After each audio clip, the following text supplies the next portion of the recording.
नमस्कार प्यारे विद्यार्थियों, स्वागत है आपका कक्षा 10वीं के लिए ऑब्जेक्टिव टाइप क्वेश्चंस के मेरी सीरीज के पार्ट 2 में। स्टूडेंट्स, जैसा मैंने प्रॉमिस किया था आपके लिए 10th बोर्ड के लिए ऑब्जेक्टिव क्वेश्चन सीरीज में लेके आऊँगा। इसका पार्ट 1 आपने देखा, पार्ट 2 के साथ हम आज हाजिर हैं। तो ज़्यादा वेट ना कराते हुए चलते हैं हमारे आज की वीडियो की तरफ। सबसे पहले कहना चाहूँगा कि यदि आपको वीडियो पसंद आता है तो अपने ज़रूरतमंद साथियों के साथ शेयर करना ना भूलें ताकि वो भी इस वीडियो का लाभ ले सकें। तो बिना किसी विलंब के चलते हैं पहले क्वेश्चन की तरफ। हमारा पहला क्वेश्चन है, who was sworn as the first black president of Africa, South Africa. प्रश्न को हिंदी में अगर देखें तो किसने, हु से स्टार्ट हुआ इसलिए किसने, स्वर्ण यानी होता है शपथ लेना, साउथ अफ्रीका के पहले ब्लैक प्रेसिडेंट यानी राष्ट्रपति के रूप में शपथ ली थी। हमारे ऑप्शन हैं नेल्सन मंडेला, थम्बो म्बेकी, मिस्टर कामत और मिसेस केजुका।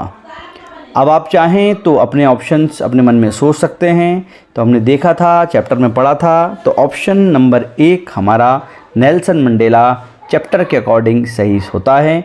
तो देखते हैं हमारा आंसर, और आंसर है हमारा क्या है, क्या सोचा है आपने? ऑप्शन नेल्सन मंडेला, बिल्कुल सही, जिन्होंने नेल्सन मंडेला सोचा था। और अगर और कुछ सोचा था तो याद रखिए option number A is the correct answer. चलते हैं अगले प्रश्न की तरफ। तो दोस्तों, अगला प्रश्न है, how does the KZ tiger react to the visitors. अब यहाँ केजेड का मतलब होता है पिंजरे में कैद। टाइगर तो आप जानते ही हैं, टाइगर इन द जू का क्वेश्चन है कि किस प्रकार पिंजरे में बंद टाइगर ने रिएक्ट किया था विजिटर्स यानी आगंतुक, जो लोग देखने आते थे। He ignores them with a happy face, with a sad face और विथ अ ग्रॉल। ग्रॉल यानी गुर्राना। क्या करता था उन्हें? अब चूंकि उसे पिंजरे में रहने की आदत हो गई थी, वह उन्हें देखकर इग्नोर कर देता था। तो right answer will be he ignores them. मेरे ख्याल से क्लियर है आपको। तो चलते हैं अगले प्रश्न की तरफ, जो कि आपके सामने रहा। ये प्रश्न पढ़िए और ऑप्शन को देखकर सही आंसर मन में सोचिए। The lesson his first flight is about who made his first flight. अब देखिए, चैप्टर और किताब का नाम ही आपकी फर्स्ट फ्लाइट है, ठीक है। तो इस चैप्टर में किसने अपनी फर्स्ट फ्लाइट की थी? ऑप्शंस हैं पायलट, पैरट, मदर और सीगुल। तो सही जवाब क्या था? पहली फ़्लाइट किसने की थी इसमें? पायलट ने की थी क्या? पैरट ने की थी क्या?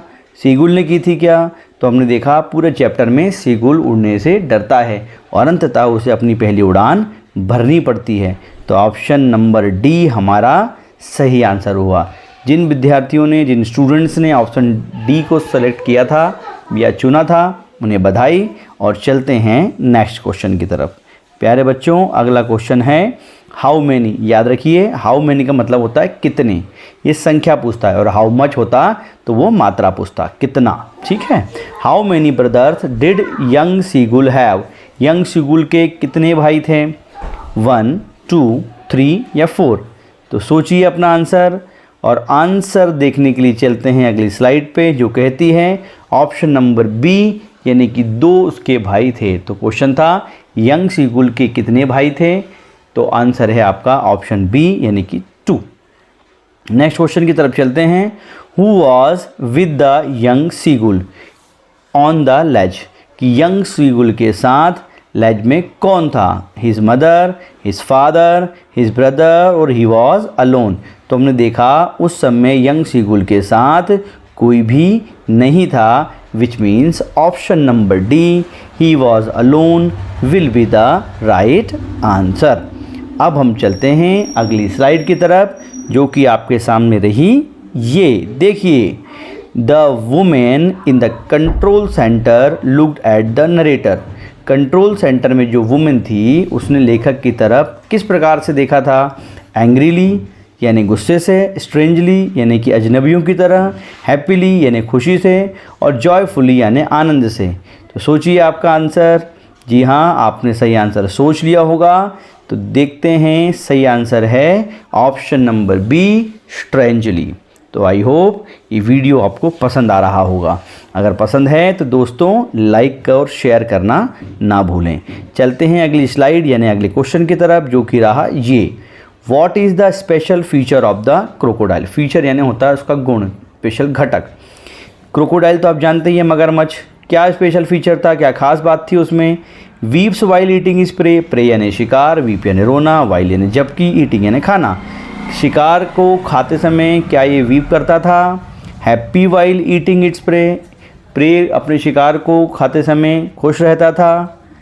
एंग्री वाइल ईटिंग स्प्रे, अपने शिकार को खाते समय गुस्सा हो जाता था, या नन ऑफ दीज। तो देखते हैं सही आंसर, आप लोग सोच लीजिए, और सही आंसर है weeps while eating its pray, अपने शिकार को खाते समय रोने लग जाता था।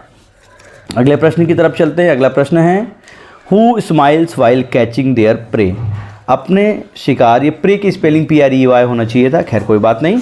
Who smiles catching his there pray, अपने शिकार को पकड़ते समय कौन हंसता था, तो हमने देखा क्रोकोडाइल तो रोता था। हाइना, बियर और लायन। ठीक है, तो अब देखते हैं सही आंसर क्या है। आप आंसर सोचिए और अगली स्लाइड में आंसर मिलाइए। तो सही जवाब है ऑप्शन नंबर बी, हाइना। ठीक है, अगले प्रश्न की तरफ चलते हैं। अगला प्रश्न है, the ball poem what does in the word of position mean. कि द बॉल पोएम आपने पढ़ी होगी, इसमें in the word of positions, position यानी सामान का मतलब क्या है। लव, हेट, मटेरियलिस्टिक थिंग्स या टू बी केयरफुल। देखो, लव यानी प्रेम, हेट यानी घृणा, मटेरियलिस्टिक थिंग्स का मतलब होता है सांसारिक चीज़ें, और टू बी केयरफुल का मतलब होता है सावधान होना। तो जल्दी से अपना आंसर सोच लीजिए। चलते हैं अगली स्लाइड की तरफ हमारे आंसर के लिए। तो आंसर है हमारा option number C, materialistic things. तो दोस्तों, आई होप आपने यही आंसर सेलेक्ट किया होगा। लास्ट क्वेश्चन की तरफ चलते हैं, जो कि है, according to the poet what is the child learning in the ball poem. कि लेखक के अनुसार बॉल पोएम में बच्चे क्या सीख रहे हैं। To be responsible, to bear loss, to take care of things और टू बी केयरफुल। आप अपना आंसर सेलेक्ट कीजिए जब तक मैं ऑप्शंस को थोड़ा डिक्टेट किए देता हूँ। टू बी रिस्पॉन्सिबल का मतलब क्या होता है। रिस्पॉन्सिबल यानी जिम्मेदार बनना। टू बियर लॉस, बियर यानी सहन करना, लॉस यानी हानि, हानि को सहन करना। To take care of things यानी कि चीज़ों को ध्यान से रखना, उनकी केयर करना। और टू बी केयरफुल यानी होता है सावधान होना। तो अगले आंसर की तरफ चलते हैं, जो कि अगली स्लाइड में है, और आंसर है ये option number B, to bear loss यानी कि हानि को सहन करना। तो उम्मीद करता हूँ कि ये ऑप्शन आपका सही गया होगा। आज का वीडियो कैसा लगा ये कमेंट करके ज़रूर बताएं, और अगर पसंद आया हो, आपको लगता है कि बोर्ड एग्जाम्स में काम आएगा, तो अपने साथियों के साथ शेयर करना ना भूलें। फिर मिलते हैं अगले भाग में पार्ट 3 के साथ, कुछ नए क्वेश्चन के साथ। Till then keep learning. जय हिंद।